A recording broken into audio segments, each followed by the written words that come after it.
जिस शाम का इंतजार क्षेत्रवासियों को साल भर रहता है वो आज चौखट पर है।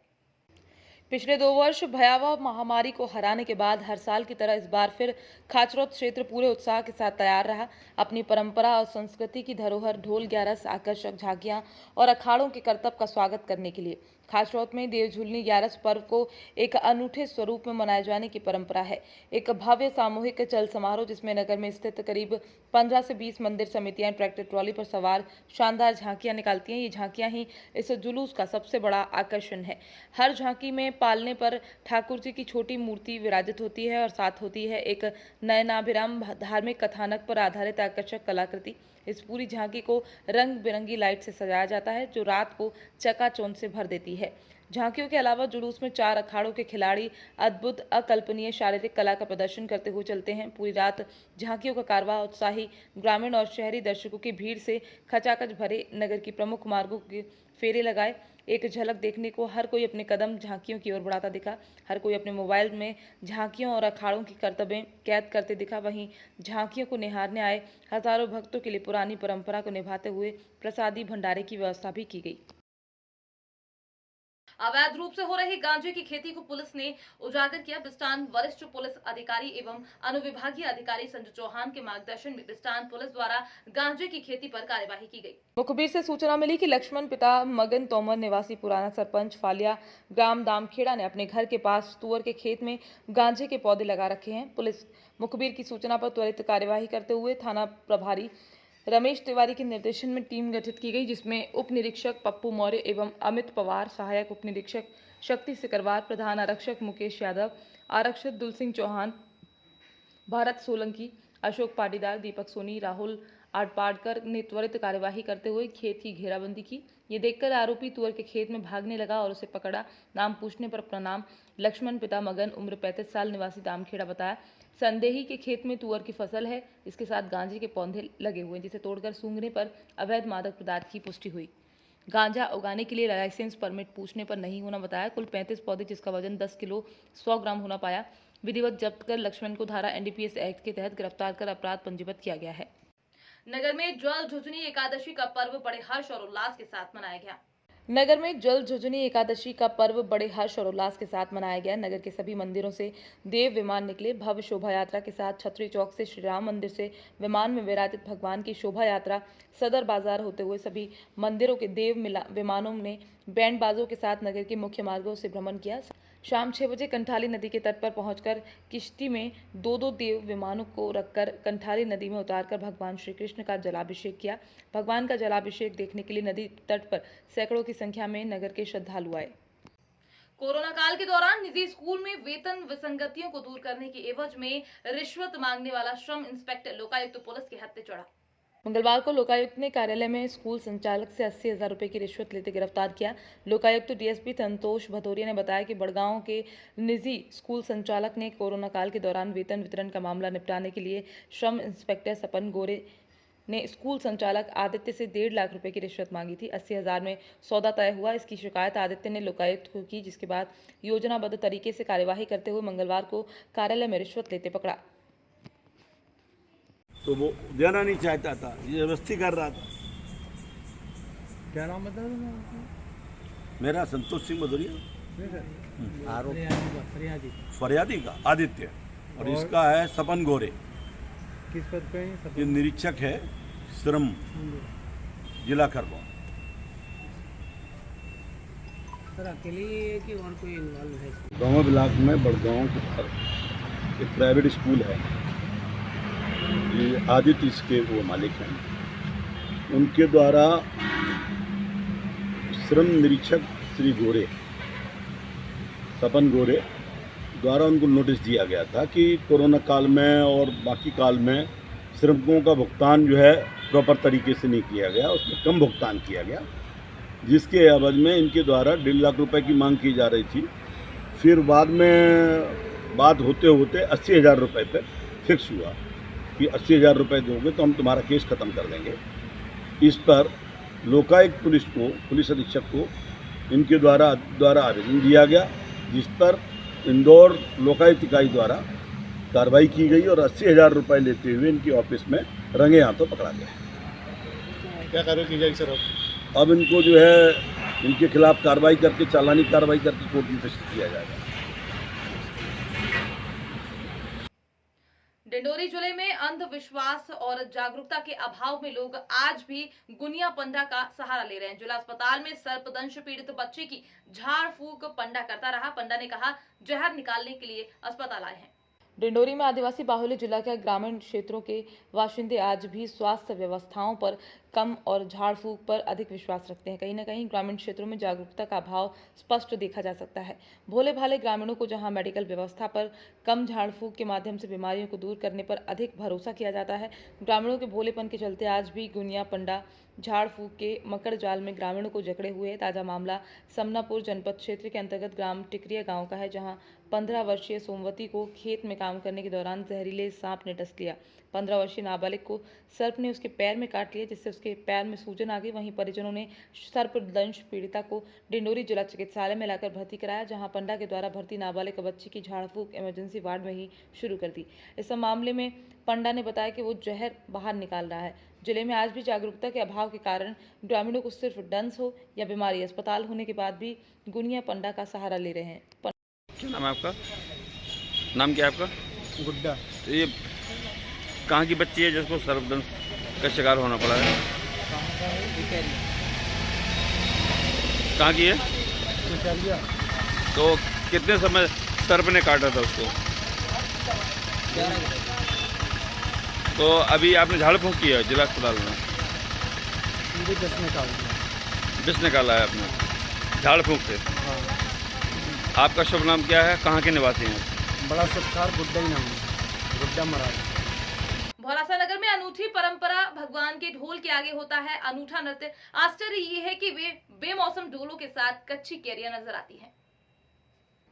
नगर के विभिन्न मंदिरों से ढोल के रूप में भगवान बालकृष्ण की झांकी गणेश चौक से होते हुए हनुमान मार्ग के बाद संत तुलसी मार्ग के बाद पुरानी कचहरी सरस्वती शिशु मंदिर परिसर पहुंची, जहां पर सभी ढोल एकत्रित हुए। यहां पर नगर के वसूली पटेल स्वर्गीय चंद्र सिंह राजपूत के पोते यशवंत सिंह राजपूत, नगर पुरोहित संजय जोशी, नगर परिषद भौरासा परसाई महाराज मनोज जोशी, उपाध्यक्ष जय सिंह राणा, नायब तहसीलदार सुभाष सुनेरे, सीएमओ सविता सोनी, नागरिकों ने सभी ढोल की पूजा कर नगर में सुख शांति के लिए भगवान से प्रार्थना की।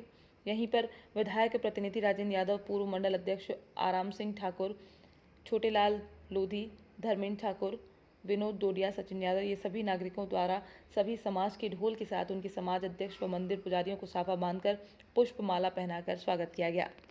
नगर परिषद द्वारा पूरे नगर में इस अवसर पर विद्युत सज्जा भी की जाती है। वहीं पुलिस प्रशासन भी पूरी तरह मुस्तैद रहता है।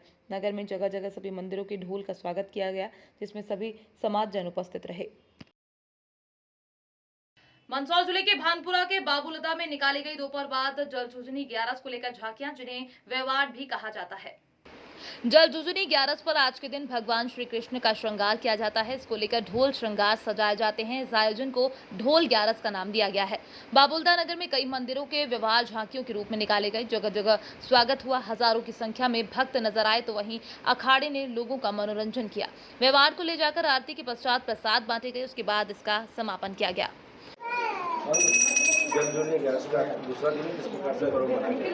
आज हमारे यहाँ ढोल 11 पर्व 2 दिन का दिवसीय ढोल 11 मनाई जाती है और इसमें 2 दिन तक आज भगवान श्री लक्ष्मीनाथ जी आज दूसरा दिन है और लक्ष्मीनाथ जी भगवान और चारभुजानाथ जी दोनों यहाँ से निकलकर ग्राम में भ्रमण करेंगे और गांव के वासियों नगरवासियों हर घर पति से इनकी पूजा अर्चना की जाती है।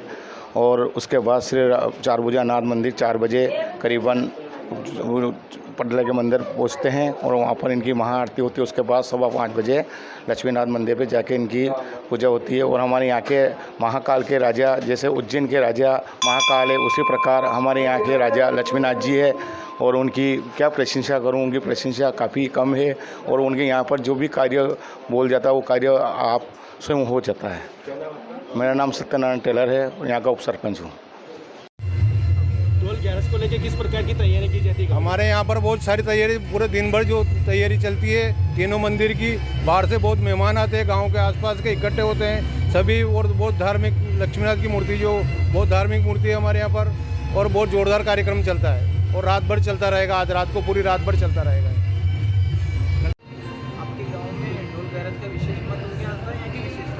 हमारे गांव की ढोल ग्यारस का विशेष महत्व ये है कि यहाँ की मेन प्रतिमा मंदसौर ज़िले में कहीं भी नहीं जाती है। हमारे गांव में तीनों मंदिर की मूर्तियाँ तालाबों में जाकर स्नान कर महाआरती होती है वहाँ पर, और वहाँ प्रसादी वितरण होने के बाद शाम को फिर वापस आते हैं और छोटे मंदिर पर रात रुकती है तीनों मंदिर की मूर्तियाँ। उसके बाद सुबह 8 बजे 2 मंदिर की मूर्तियाँ निकल जाती है और फिर एक मूर्ति फिर वापस वहीं रुकती जहाँ से उठती है वहीं 4 बजे, और मेन मूर्ति जो लक्ष्मीनाथ की मूर्ति है वो शाम 4 बजे वापस पहुँच जाती है दूसरे दिन मंदिर पर। कितने वर्षों से पर्व चला है? ये मैं तो जब से देख रहा हूँ ये पर्व यही चला आ रहा है। बाहर से मेहमान भी आते हैं, बाहर से हमारे होते हैं, इकट्ठे रिश्तेदार भी इकट्ठे होते हैं, बहन बेटी भी इकट्ठी होती है, और विशेष गांव के सभी आसपास के लोग देखने के लिए विशेष तौर से आते हैं। क्या नाम है आपका? कारूलाल पाटीदार, सरपंच। मध्य प्रदेश में ऐसा कोई मंदिर नहीं है जिसमें भगवान की प्रतिमा उनके साथ निकाली जाती है, बल्कि बाबुलदा में भगवान की प्रतिमा विराजित होती है। भगवानपुरा से सत्यनारायण बैरागी की रिपोर्ट। भारत जोड़ो जन जागरण यात्रा कांग्रेस के राहुल गांधी के नेतृत्व में कन्याकुमारी से कश्मीर तक आज से शुरू हो रही है। इस यात्रा को जन जागरण तक पहुंचाने के लिए महू में पूर्व विधायक अंतर सिंह दरबार के नेतृत्व में पैदल यात्रा निकाली गई। यात्रा ड्रीमलैंड टॉकीज से प्रारंभ होकर ड्रीमलैंड चौराहा, मेन स्ट्रीट, कोतवाली चौक, हरी फाटक, छोटा बाजार होते हुए महू के धान मंडी चौराहे पर समाप्त हुई। यात्रा के अंतर्गत जिला पंचायत सदस्य कन्हैया लाल ठाकुर, मानपुरा ब्लॉक अध्यक्ष रामेश्वर पटेल, नारायण पटेल, बैकुंठ पटेल, युवा कांग्रेस के कार्यकर्ता, नव निर्वाचित कांग्रेसी समर्पित सरपंच, जनपद सदस्य सहित सैकड़ों कार्यकर्ता उपस्थित रहे। साहब, जो जन जागरण रैली निकाली जा रही है, क्या उद्देश्य है राहुल जी का भारत जोड़ो? इसके 2-3 उद्देश्य हैं।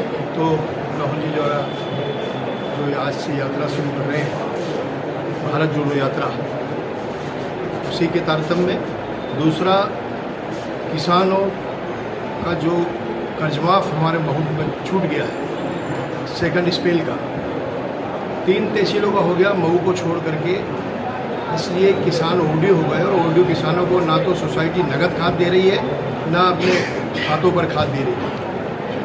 एक ये कारण। तीसरा है जो पोषण आहार, जिसमें मुख्यमंत्री खुद, जिनके पास महिला बाल विकास विभाग है इमरती देवी के बाद, उसमें परिवहन में महालेखा अधिकार के द्वारा जो ऑडिट की गई, उसमें लाखों की, करोड़ों की हेराफेरी है। गाड़ी के नंबर, ट्रकों के नंबर की जगह जो है वो मोटरसाइकिल के नंबर है। ये तो सिर्फ परिवहन में है, बाकी कितना हुआ होगा पोषण, इसका एक जांच का विषय है। इसे सुप्रीम कोर्ट के, हाई कोर्ट के रिटायर्ड जज से कराना चाहिए।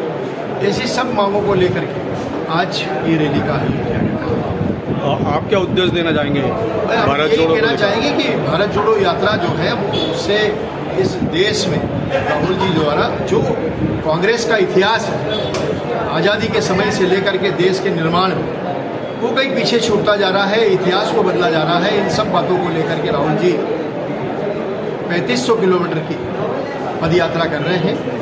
यही उद्देश्य है कि किस प्रकार से गरीब गरीब होता जा रहा है, अमीर अमीर होता जा रहा है, किसान बेहाल है, मजदूर बेहाल है। इन सब बातों को लेकर के राहुल जी कर रहे हैं। वही उद्देश्य हम अपनी तहसील में, अपनी विधानसभा में इस जन जागरण के माध्यम से घर घर फैलाएंगे। इसी का आज हम ये आगाज करते हैं। विधायक अंतर सिंह दरबार ने चर्चा में कहा कि राहुल गांधी देश को ये संदेश देना चाहते हैं कि सब एकजुट होकर संविधान के बने नियमों का पालन करें। पूर्व विधायक दरबार ने प्रदेश सरकार पर निशाना साधते हुए कहा है कि किसानों पर हो रहे अत्याचार व कर्ज माफी में सरकार कोई कदम नहीं उठा रही। एक तरफ किसान परेशान है, वहीं सरकार के अधिकारी अपनी मस्ती में मस्त हैं। मध्य भारत एग्रो लिमिटेड कंपनी है। प्लॉट के प्रदूषण के चलते यहाँ का जनजीवन नष्ट नजर आ रहा है। प्रदूषण के चलते किसानों की फसलों को भारी नुकसान हो रहा है। यहाँ तक कि छोटे बच्चों से लेकर बड़े बुजुर्गों को ये प्रदूषण काफी घातक साबित हो रहा है। फैक्ट्री के प्रदूषण से परेशान क्षेत्र के किसानों ने अब जिला प्रशासन से न्याय की गुहार लगाई। वहीं अगर न्याय नहीं मिला तो ऐसे में कई किसानों को आत्महत्या करने की बात भी सामने आई है। सागर जिले के बड़ा तहसील स्थित सोराई गांव में एक Madhya Bharat agro limited chemical factory होने के कारण यहां का वातावरण अस्त व्यस्त नजर आ रहा है। आपको बता दें कि फैक्ट्री से निकलने वाला जहरीला प्रदूषण आसपास के क्षेत्र को काफी घातक साबित हो रहा है। उपजाऊ जमीनों को बंजर और पेड़ पौधों को भी इससे काफी नुकसान हो रहा है। यहाँ तक कि लोगों को अनेक प्रकार की बीमारियों से भी जूझना पड़ रहा है। फैक्ट्री में अधिक मात्रा में केमिकल एवं अपशिष्ट का प्रयोग किया जा रहा है। इस मामले को लेकर कई बार ग्रामीणों ने फैक्ट्री के बाहर चक्का जाम भी किया, लेकिन कुछ प्रशासन के नुमाइंदे द्वारा वहां पहुंचकर उन्हें आश्वासन देकर भगा दिया जाता है। कार्यवाही एवं जांच न कर उल्टा गरीब किसानों को ही दोषी ठहराकर चले जाते हैं।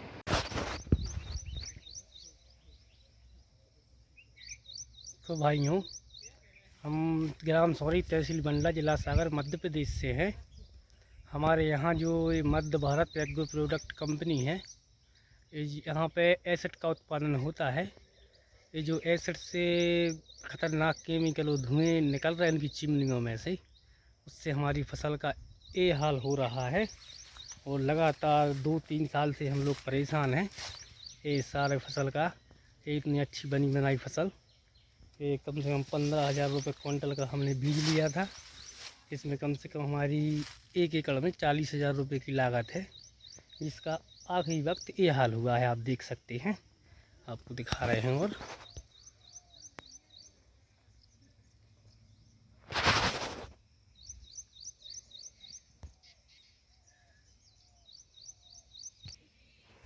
ये है फसल, ये सारे पत्ते झुलसे हुए हैं। ये सब झुलस गए हैं पूरे। ये देखो, ये और सब ये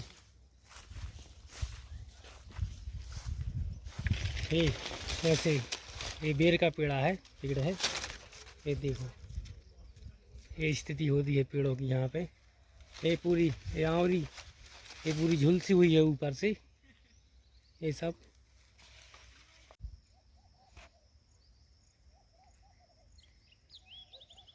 एक गोचर जगह है जो पूरी तरह से फैक्ट्री के प्रदूषण से इसका जो घास है पूरा बर्बाद हो गया है। ना इसके लिए गाय खाती हैं, कोई काम का नहीं है। फिलहाल देखना ये होगा कि क्या सागर जिले का प्रशासन इन लाचार किसानों की मदद करता है या फिर इन्हें उन्हीं के हाल पर छोड़ देगा। सचिन रुपौलिया की रिपोर्ट। ऊना की पावन नगरी भैंसदेही में स्थानीय पालकों लोगों के द्वारा सीएम राइज स्कूल में KG 1 से लेकर 5वीं तक के बच्चों को एडमिशन करवाएं।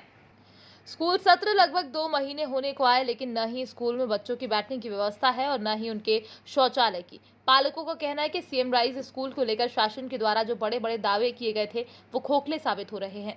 बच्चों को बैठने तक की व्यवस्था नहीं है और न ही पढ़ाने वाले टीचर की। अभी तक बच्चों की पढ़ाई एवं व्यवस्था शून्य है। इन व्यवस्था को सुधारने के लिए पालकों ने विकासखंड शिक्षा अधिकारी को ज्ञापन सौंपा और 15 दिन के भीतर व्यवस्था को सुधारने के लिए कहा गया। KG 1 से लेके जो 5th तक क्लासें लग रही, ओनली 4 टीचरों के भरोसे ना तो अतिथि विद्वान बुलाए जा रहे हैं, नहीं ना छोटे बच्चों के लिए बाई की व्यवस्था है। हो गई बाई की, जाके देखो। बाई की अकेली की हुई है, बाकी अतिथि नहीं है सर। हाँ, बाई की अभी कल परसों करवा दिया हूँ। नहीं, टीचर की व्यवस्था जैसे वहाँ के साफ सफाई के लिए है, नहीं तो टीचर की व्यवस्था यहाँ से नहीं होना है। व्यवस्था होना पद होंगे तभी तो रखेंगे, पद के विरुद्ध ही रखा जाता है। 30 या 35 बच्चों के एक टीचर होगा। नहीं, वहाँ पद जो है एक है, लेकिन वो ध्रुव मैडम का है, वो आ जाएगी कल तो फिर अतिथि जाएगा, फिर बेचारा बोलेगा मुझे 4 दिन। हमारे बच्चों का नुकसान होगा ना। सितंबर आ गया, क्लास है 3 टीचर है सर। आई मीन 4 टीचर, कुछ भी मतलब पढ़ाई बिल्कुल ऐसी हो गई है कि बच्चों की 15 दिनों बैठने की, तो बच्चे बैठे गए थे। फर्नीचर की व्यवस्था सिर्फ आश्वासन आ रहा है, 2 महीने का आश्वासन मिलता है सर। फर्नीचर आ रहा है, 2 महीने का समय होता है सर। वहाँ पे व्यवस्था भी कुछ नहीं है, पूरा कचरा।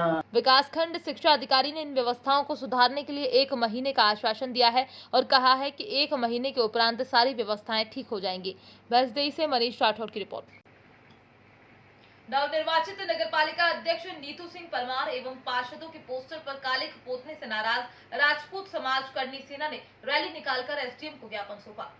ज्ञापन के माध्यम से मांग की गई है कि 2 दिनों में आरोपियों को गिरफ्तार किया जाए, नहीं तो राजपूत समाज करनी सेना द्वारा बैतूल में जिला स्तरीय धरना प्रदर्शन किया जाएगा, जिसकी संपूर्ण जिम्मेदारी शासन प्रशासन की होगी। को लेकर ज्ञापन दिया गया और क्या कारण था कि जो इतने दिन से अभी तक कार्रवाई नहीं हुई, जिसके लिए आप लोगों में आक्रोश है, ये बताएं। देखिए, ये विगत दिनों जो माँ ताप्ती की पवित्र नगरी में जो घटना घटी है, जो नगर पालिका अध्यक्ष और जो पार्षदगण थे, इनके जो फ्लैक्स बैनर जो लगे हुए थे बस स्टैंड पे, किसी अज्ञात व्यक्ति के द्वारा साजिश के तहत में जो काली पोती है और शहर का वातावरण को मतलब जो शहर का वातावरण है, इसमें आपसी में मतभेद उत्पन्न करने की जो योजना थी, ये किसी व्यक्ति विशेष और किसी राजनीतिक दल के द्वारा की गई थी, ऐसा आज्ञा सूत्रों से हमें जानकारी प्राप्त हुई है। इसके पूर्व में भी राजपूत समाज और अन्य समाज के द्वारा और नगर पालिका के परिषद के सभी पार्षदों के द्वारा भी ज्ञापन दिया गया था कि जो इसमें लिप्त है उन्हें गिरफ्तार किया जाए और उन्हें दंडित किया जाए।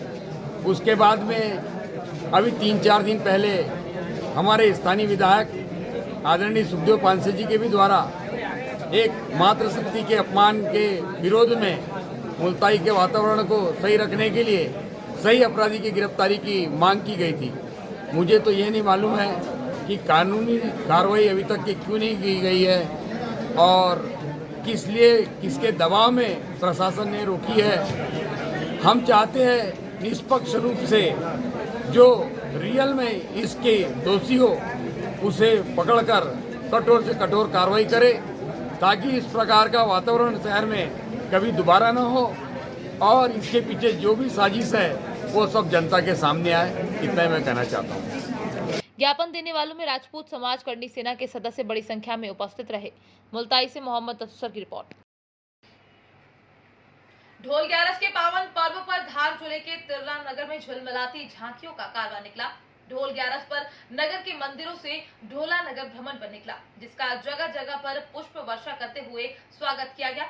व माता बहनों ने ढोल में विराजमान भगवान की पूजा अर्चना कर उनके परिवार की सुख समृद्धि शांति के लिए प्रार्थना की। आनंद नवयुवक मंडल द्वारा राधा कृष्ण की रासलीला पर आधारित झांकी निकाली। इस झांकी के साथ लोक नृत्य की रंगारंग प्रस्तुति करते हुए चल रहे थे। इसी प्रकार याराना ग्रुप ने शिव महापुराण पर आधारित झांकी बनाई, जिसमें एक भाग में शिव महापुराण दर्शाया गया, दूसरे भाग में शिव पर एक लोटा जल सारी समस्या का दर्शाया गया। इस झांकी के साथ आदिवासी नृत्य दल अपनी पारंपरिक लोक नृत्य करते हुए चल रहे थे। हेमंत मित्र मंडल द्वारा उज्जैन के महाकालेश्वर महादेव बाबा की भस्म आरती पर आधारित झांकी निकाली गई।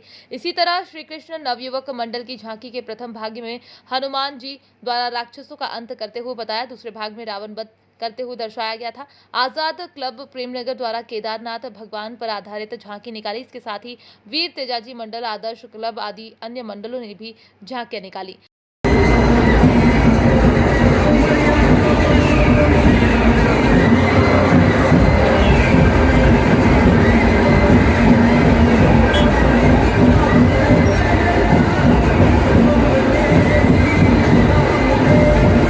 झांकियों को ग्राम पंचायत तिरला व ब्लॉक कांग्रेस तिरला द्वारा मंच लगाकर शील्ड व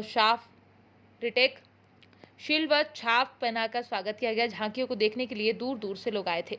तिरला से पंकज शर्मा की रिपोर्ट। नगर के सावरिया लॉन में राजपूत सवर्ण समाज की मीटिंग का आयोजन किया गया, जहां कार्यक्रम का शुभारंभ महाराणा प्रताप के छाया चित्र पर माल्यार्पण कर किया गया एवं राजपूत महाराणा प्रताप के जीवन पर प्रकाश डाला गया। वहीं नवनिर्वाचित नगरपालिका अध्यक्ष नीतू सिंह परमार एवं पार्षदों के बैनर पर कालिक पोतने के मामले में समाज के लोगों ने आक्रोश दिखाया। कार्यक्रम को संबोधित करते हुए करनी सेना के जिला अध्यक्ष जगदीश सिंह राघव ने कहा कि राजपूत समाज की महिलाओं का जो अपमान हुआ है उसे बर्दाश्त नहीं किया जाएगा। मुल्ताई नगरपालिका अध्यक्ष पद सामान्य जाति महिला के लिए आरक्षित हुआ था, जिस पर छतरानी नीतू सिंह परमार के निर्वाचित होने पर भाजपा द्वारा नगर पालिका अध्यक्ष नीतू सिंह परमार, पूर्व नगर पालिका अध्यक्ष हेमंत मिंटू शर्मा, प्रहलाद परमार, भीम सिंह चंदेल को पार्टी से 6 वर्षों के लिए निष्कासित कर दिया। आज राजपूत समाज जिले भर के 84 गांव में निवास कर रहा है। भाजपा को निकालना है तो सभी क्षत्रिय राजपूत समाज को पार्टी से बाहर निकालो, नहीं तो हम सभी पार्टी की प्राथमिक सदस्यता से इस्तीफा देंगे। परमार अध्यक्ष बन गई और सबको तकलीफ हो गई। ये बहुत सोचने का विषय है। और संविधान पर भी एक बात हमें सोचने का विषय है कि आखिर ऐसा क्या था कि सबों को आरक्षण दिया गया और सामान्य वर्गों से को आरक्षण से क्यों वंचित रखा गया। ये भी एक शोध का विषय है। ये शोध का विषय इसलिए है, जब इन लोगों ने मुझे बताया 10% आर्थिक आधार पर राजपूत समाज को आरक्षण बहुत मुश्किलों से आर्थिक आधार पर मिला है, तो मैंने गूगल को सर्च किया, तो मैंने उसमें जो देखा तो मेरे मन में ये प्रश्न उठा। नीतू अपने आप को कभी अकेला नहीं समझेगी, क्योंकि पुण्य शलीला माता की गुरु जननी, गुरु जो है वो राजपूत वंश के वंशज है, माता की हमारी वंशजा है राजपूत समाज से। और फिर भी मैं कहती हूँ कि समाज की बात नहीं है, ये प्रजातांत्रिक प्रणाली की भी बात है। हेमंत मिंटू शर्मा ने कहा कि मेरे कार्यकाल में मेरे द्वारा अनेकों विकास कार्य किए गए हैं। आज सामान्य वर्ग के लिए विपरीत समय आया है। सवर्ण समाज का व्यक्ति जब भी आगे जाता है उसका हर जगह विरोध होता है। मुल्ताई से मोहम्मद अफसर की रिपोर्ट। सामान्य वर्ग के क्षत्रिय एवं अन्य सभी लोग मातृशक्ति आज एक बड़ा विपरीत समय सामान्य वर्ग के लोगों पे आया है। जब एक सामान्य वर्ग का व्यक्ति किसी भी जनप्रतिनिधि के रूप में चुना जाता है तो वह पूरी ईमानदारी और पूरी निष्ठा के साथ जिस पद पे जाता है उस पद पे काम करता है। मैं 5 वर्ष तक इस नगर पालिका अध्यक्ष पद पे रहा, सामान्य सीट पे चुनाव लड़ा। चुनाव लड़ते समय बहुत मेरा विरोध लोगों ने किया। जब भी कोई सामान्य व्यक्ति आता है और वो अपने आगे बढ़ने की कोशिश करता है तो उससे हर तरह से लोग विरोध करते हैं, जबकि पूरे देश की व्यवस्थाएं, पूरे देश की स्थितियां आज यदि कोई नियंत्रण रखता है तो हम स्वर्ण समाज के लोग रखते हैं। स्वतंत्रता आंदोलन के साथ साथ राष्ट्र प्रेम, धार्मिक आस्था के पर्व श्री गणेश उत्सव को लेकर खेतिया में अत्यधिक उत्साह है। प्रतिदिन हजारों श्रद्धालु स्थायी रूप से बनाई गई झांकियों को निहार रहे हैं। दिन में विभिन्न गणेश मंडलों में भंडारों का आयोजन होता रहा, जहां 5 से 8 हजार लोग भंडारे में शामिल होकर प्रसादी ग्रहण कर रहे हैं। वहीं पूरा शहर आकर्षण का केंद्र बना हुआ है। केदारनाथ धाम शिव गणेश मंडल बायगौर रोड पर बने पंडाल में केदारनाथ धाम की आकृति को उतारने का सफल प्रयास किया, जहां केदारनाथ मंदिर में भगवान केदारेश्वर के दर्शन हो रहे। श्रद्धा भक्ति का अद्भुत संगम, देश भर के गणेश जी के दर्शन। महाल सपति गणेश मंडल ने अष्ट विनायक की झांकी बनाकर यहाँ के नागरिकों को कराए। जय केदारनाथ, शिव गणेश मित्र मंडल के ओर से आपका हार्दिक शुभकामनाएं।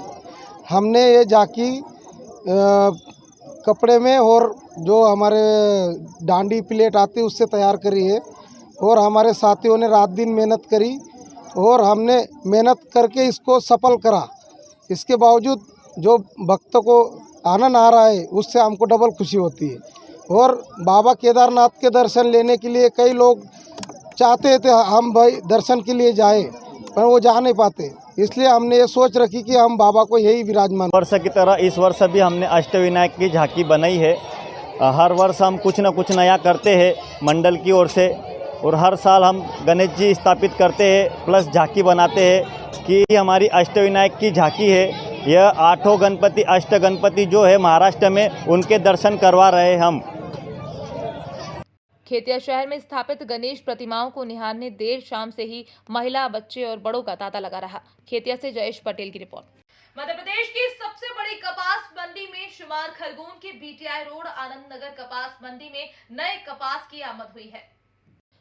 यहां विधायक रवि जोशी, पूर्व राज्य मंत्री बालकृष्ण पाटीदार सहित जनप्रतिनिधि और व्यापारी ने विधिवत पूजन अर्चन के बाद नए कपास बिक्री का श्री गणेश किया। यहां 150 वाहन और 80 बैलगाड़ी से कपास पहुंचा। मुहूर्त में पहली बार 11,000 रुपए बोली में कपास बिका। पहाड़ सिंहपुरा खरगोन निवासी कृषक राजेंद्र रघुवंशी की बैलगाड़ी का कपास 11,101 रुपए में खरीदा गया। इसके बाद दूसरे वाहन का कपास 12,000 रुपए क्विंटल में बिका। ये भाव दुर्गापुर से किसान कैलाश केसर को मिला, जो बैलगाड़ी में 5 क्विंटल कपास बेचने आया था। सुबह 10:30 बजे पूजा अर्चना हुई। इस मौके पर मंडी प्रशासक व एसडीएम मिलिंद ढोके, मंडी सचिव केडी अग्निहोत्री सहित उद्योगपति कैलाश अग्रवाल, मंजीत चावल, व्यापारी मुन्नालाल जायसवाल सहित अन्य व्यापारी मौजूद थे।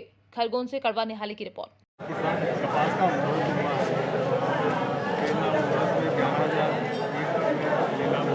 क्या लगता आज तो सबसे पहले मैं किसान भाइयों को और व्यापारी साथियों को इस कपास के नए सीजन के मुहूर्त में बहुत बहुत बधाई देता हूं और ये उम्मीद करता हूं कि आने वाला वर्ष हमारे किसान भाइयों के लिए, व्यापारियों के लिए सुखदायी और समृद्धि भरा और लाभदायी रहेगा।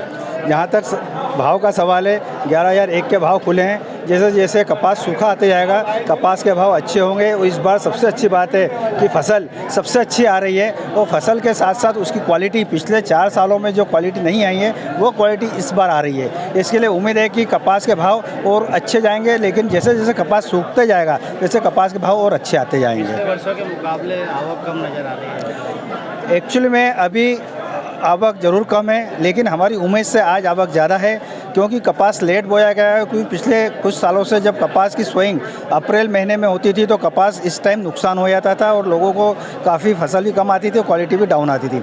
लेकिन कपास का फसल लेट होने के कारण फसल की सोइंग लेट हुई है, इस कारण से अभी आपको आवक कम नज़र आ रही।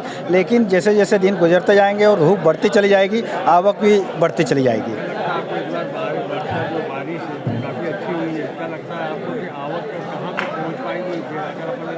सीजन की बात करें तो कितना यहाँ से तो 2.5 लाख हुई भाई, पिछले बार 2.5 लाख गठान यहाँ पे खरगोन सेंटर में हुई थी, लेकिन इस बार लगता है कि 3.5-4 लाख गठान होगी। और यहाँ पे खरगोन क्षेत्र में ही कपास की फसल अच्छी नहीं, बल्कि पूरे हिंदुस्तान में इस बार कपास बहुत अच्छी मात्रा में ये आज कपास मंडी का मुहूर्त है, आपकी पहली गाड़ी पे 11,000 का भाव, क्या लगता है? मेरे हिसाब से तो भैया ये भाव कहीं से कहीं तक उड़ता ही नहीं है। मेरे हिसाब से तो आज की तारीख में 15,000 से कम भाव उड़ता ही नहीं है। पहले देखा गया है कम 11,000 का भाव। पहले खर्चे भी तो कम थे सर, पहले खर्चे भी कम थे, आज खर्चा भी तो है। क्या लगता है भाव बढ़ने की उम्मीद है? भाव बढ़ना चाहिए, नहीं तो किसान मर जाएगा। अभी आज जो भाव मिला मुहूर्त मेरा कहना मतलब है दूसरी मंडियों में 12,000 के समथिंग भाव बोला और अपने जिला में सबसे बड़ी मंडी होने के कारण भी अपने यहाँ 11,000 का भाव दिया गया है। क्या इस बार कपास की आवक कैसी है? बहुत मद्दी बढ़ा है, क्योंकि किसान तो मरा हुआ पड़ा है, क्योंकि पानी इतना अति बारिश हुई है जिससे कि किसानों का यहाँ छोटी हो गया कपास। क्या नाम आपका? राजेंद्र श्रीराम रघुवंशी, पहाड़ सिंहपुरा, खरगोन। आगामी 27 सितंबर को होने वाले नगर परिषद चुनाव को लेकर सोमवार से पार्षद पद के अभ्यर्थियों हेतु नामांकन पत्र दाखिल करने की प्रक्रिया शुरू होने के तीसरे दिन बुधवार को कांग्रेस पार्टी से पहला नामांकन पत्र दाखिल किया गया। मां नर्मदा की पूजा अर्चना पश्चात शुभ मुहूर्त में दोपहर करीब 2:15 बजे अपने ही वार्ड के वरिष्ठ व युवाओं के साथ एसडीएम कार्यालय पहुंचे। वार्ड क्रमांक 6 से विश्वदीप मोइदे विशु ने इंडियन नेशनल कांग्रेस पार्टी से अपना नामांकन पत्र निर्वाचन अधिकारी एवं एसडीएम दिव्या पटेल को सौंपा। नामांकन पत्र दाखिल करने के बाद विशु ने मीडिया से चर्चा में पूर्ण बहुमत के साथ अपनी जीत का दावा भी किया। आज सुबह मां नर्मदा जी का पूजन अभिषेक कर वार्ड क्रमांक 6 से पार्षद पद हेतु मैंने आज नामांकन दाखिल किया है। मेरे साथ वार्ड क्रमांक 6 के वरिष्ठ एवं युवा साथ में थे। डिंडोरी जिला अंतर्गत बजाग विकासखंड की ग्राम पंचायत बछर गांव में नव नियुक्त महिला प्रधान मेदनी अरुण मरावी ने एक अनूठी पहल प्रारंभ की है, जिससे पंचायत क्षेत्र के अंतर्गत आने वाली जन समस्याओं का निराकरण पंचायत में जन सुनवाई से प्रारंभ की गई। जी हां, जिले की ये पहली पंचायत है जहां जिला मुख्यालय की तर्ज पर पंचायत स्तर पर ही जन सुनवाई प्रारंभ की गई है, जिसमें बड़ी संख्या में ग्रामीण अपनी समस्या लेकर पहुंच रहे हैं और वहां पर मौजूद राजस्व विभाग के अधिकारी, पंचायत के जनप्रतिनिधि और पंचायत के कर्मचारी संयुक्त रूप से बैठक जनता की समस्याओं का त्वरित निराकरण करते हैं। आपको बता दें कि डिंडोरी जिले के बजाग विकासखंड के अंतर्गत बछर गांव ग्राम पंचायत है, जहां प्रत्येक मंगलवार को जन सुनवाई प्रारंभ की गई है। नया अनूठा प्रयोग ग्राम पंचायत में किया गया है, जिसमें ग्रामीणों के 81 आवेदन जन सुनवाई में आए, जिसमें अधिकतर शिकायतों का निराकरण किया गया, जिसकी ग्रामीण जन सराहना तो कर ही रहे हैं। जिले की अन्य पंचायतों के लिए भी एक अनूठी मिसाल साबित हो सकती है। जिला मुख्यालय पर आयोजित की जा रही शासन स्तर पर जन सुनवाई में पूरे जिले के ग्रामीण समय और धन दोनों ही लगाकर अपनी समस्या का निराकरण के लिए आते हैं, किंतु उन्हें जन सुनवाई में बार बार भटकना पड़ता है, जिसके कारण ग्रामीणों को परेशानी होती है। समस्या यही है कि राशन कार्ड नहीं बना है मेरा, उसके एप्लीकेशन पंचायत में दिया हूँ और मेरे यहाँ कीचड़ बहुत होते हैं, तो मैं ये भी समस्या दिया हूँ कि सीसी रोड बनाने की यदि दया करें सरपंच महोदय। क्या उम्मीद है? उम्मीद तो है, विश्वास लग रहा है कि सरपंच जरूर बनाएंगे। ये ग्राम पंचायत बछर गाँव है और ये जन सुनवाई ये दोबारा है हमारे यहाँ, हर मंगलवार चल रहा है, तो ये दूसरा है। और अभी तक फॉर्म कितने आए हैं? 25 फार्म आ चुके हैं। और जैसा कि शासन द्वारा जिला स्तर पर जन सुनवाई निराकरण जो चल रहा है अपना जन सुनवाई का किया जा रहा है, वैसा ही हम ग्राम पंचायत स्तर पर जन समस्या के निराकरण के लिए जन सुनवाई प्रारंभ किए हैं। उम्मीद है सभी समस्याओं के समाधान के लिए प्रयासरत रहेंगे। ये ग्राम पंचायत बछर गांव है और पिछले मंगलवार से जन समस्याओं के निराकरण के लिए ग्राम पंचायत बछर गांव में जो है जन सुनवाई कार्यक्रम का आयोजन किया जा रहा है। जैसा कि विदित है कि राज्य शासन के द्वारा जिला स्तर पर जन सुनवाई का कार्यक्रम आयोजित किया जाता है और जन समस्याओं के निराकरण की कार्रवाई की जाती है। तो हमारे दूर सुदूर अंचल से जो हमारे देहात के लोग जो है अपनी समस्याओं को लेकर कलेक्टर महोदय तक जाते हैं, उनके ऊपर बर्डन भी रहता है। तो हमारा एक पंचायत का एक प्रयास है कि हमारे जो गांव के लोग किराए लगाकर अपने समय को गंवाकर अपनी समस्याओं के निदान के लिए कलेक्टर महोदय तक जाते हैं, तो हम उन समस्याओं के निराकरण के लिए पंचायत स्तर पर ही कुछ ऐसी समस्याएं होती जिनको अपन निराकरण कर सकते हैं, तो उसकी कार्रवाई चल रही है और उम्मीद है कि इसमें हम सफल होंगे। सभी लोगों का हमको सहयोग मिल रहा है। ग्राम पंचायत के द्वारा प्रारंभ की गई ये पहल ग्रामीण स्तर पर ही समस्याओं के निराकरण करने के लिए मील का पत्थर साबित हो सकती है। कृषि विज्ञान केंद्र सानस कला के माध्यम से ग्रामीण नव युवक युवतियों हेतु प्रशिक्षण का आयोजन हुआ, जिसमें खकनार तहसील के अंतर्गत आगा खान ग्राम समर्थन कार्यक्रम HRDP परियोजना HDFC बैंक के वित्तीय सहयोग से कार्य क्षेत्र के 32 ग्राम की पशु सखियों द्वारा प्रशिक्षण लिया जा रहा है, जिसमें कार्यक्रम का शुभारंभ मां सरस्वती पूजन के साथ हुआ, जिसमें कृषि विज्ञान केंद्र कला के वरिष्ठ वैज्ञानिक डॉक्टर संदीप कुमार सिंह जी की गरिमामय उपस्थिति रही। प्रशिक्षण डॉक्टर अमोल देशमुख द्वारा किया जा रहा है। आगा खान संस्था के संकुल प्रबंधक राहुल यादव व श्यामकांत सोनवाने, पूजा गुप्ता, असीम अहमद, योगेश महाजन, अतुल पाटिल की सहभागिता रही। चारों तरफ पेड़ होने जरूरी है। शेड और बाड़े को तारों की जाली से घेर दो। इस तरह के लकड़ी के स्टेप्स बकरी और भेड़ों के अंदर और बाहर जाने के लिए बनाने चाहिए। ये गर्भवती बकरियों के लिए बेहतर होगा। शेड का दरवाजा हमेशा खुला रखना चाहिए ताकि जब बकरियों की इच्छा हो वो तब अंदर और बाहर जा सके। अगर बाड़े के अंदर